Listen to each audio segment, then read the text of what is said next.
Kenemboka. Alors cette fois-ci, nous sommes dans la province du Congo central, ex-province du Bakongo. Ensemble, nous allons découvrir le potentiel et les opportunités que offrent ces grandes provinces. Ensemble, si vous êtes d'accord avec moi, allons-y. Alors, Kenemboka, cette fois-ci, est dans la province du Congo central, ex-Bakongo. Sa superficie est évaluée à 53 920 km². J'espère que je n'ai pas oublié là. Alors, les principales activités qui s'effectuent dans la province du Congo central, nous avons l'agriculture et le commerce. Et la province du Congo central comprend 10 territoires dont nous pouvons citer Songololo, Manzangungu, Madimba et tout le reste. Et en termes d'activités agricoles, nous avons la culture du palmier, la culture du riz, nous avons la culture des bananes et autres cultures. Parlons maintenant des opportunités qui rigorent ces grandes provinces du Congo central, ex-Bakongo. Premièrement, je parlerai de l'électrification. Donc, cette province a un avantage que barrage ya Zongo ainsi que ya Eza na kati ya province ya Bakongo. Ils permettre que la province ait une accessibilité à l'électricité.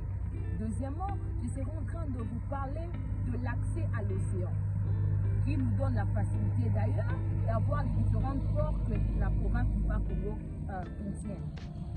Troisièmement, je vous parlerai de ces opportunités de pouvoir avoir ce qu'on appelle la route nationale numéro 1, qui facilite l'acheminement des différents produits et des différents commerces, effectuer les différents commerces au niveau de la capitale Kinshasa et qui permet à relier également cette province qui facilite la liaison entre les différents produits qui sont de Kinshasa pour aller vers l'océan. Et pour finir, cette province contient aussi cet atout au niveau touristique.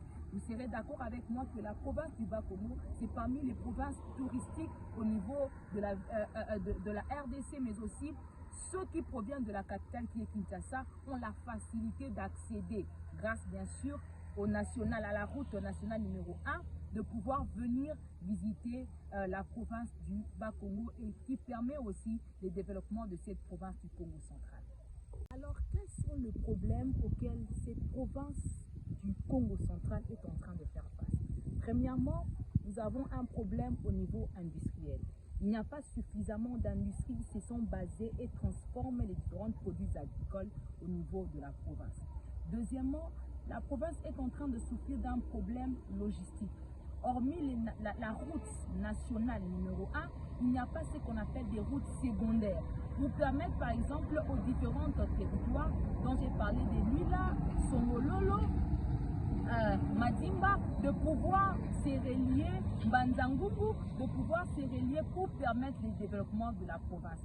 Et ce qui crée encore un autre problème, un problème lié au déplacement des différents investisseurs, si on peut les dire comme ça, qui voudront venir acheter les différents produits agricoles et pouvoir le transformer dans n'importe quelle industrie.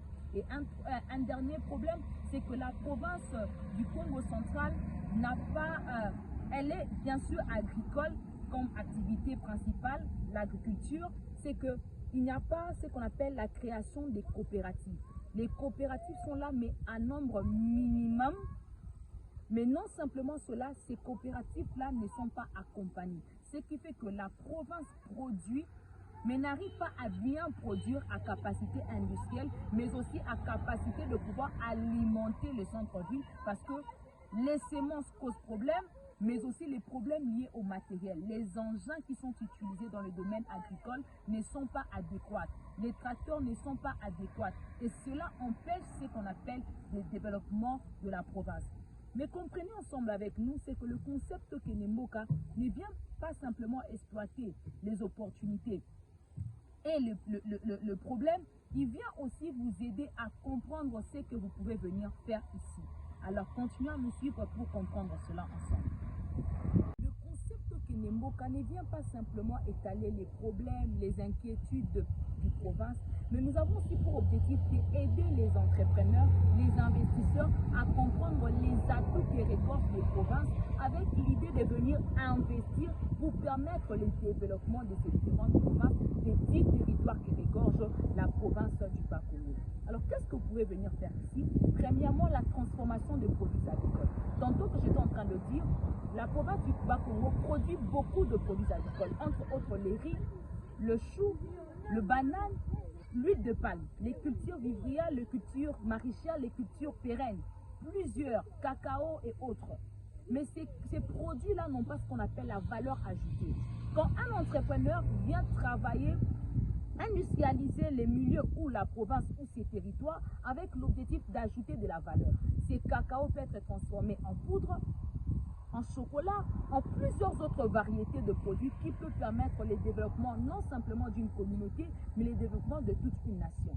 Alors, un entrepreneur qui est en train de me suivre, qui voudra venir dans la province du Bas-Congo, j'aimerais bien te dire, le marché est ouvert, les opportunités sont là, nous t'attendons pour qu'ensemble nous puissions bâtir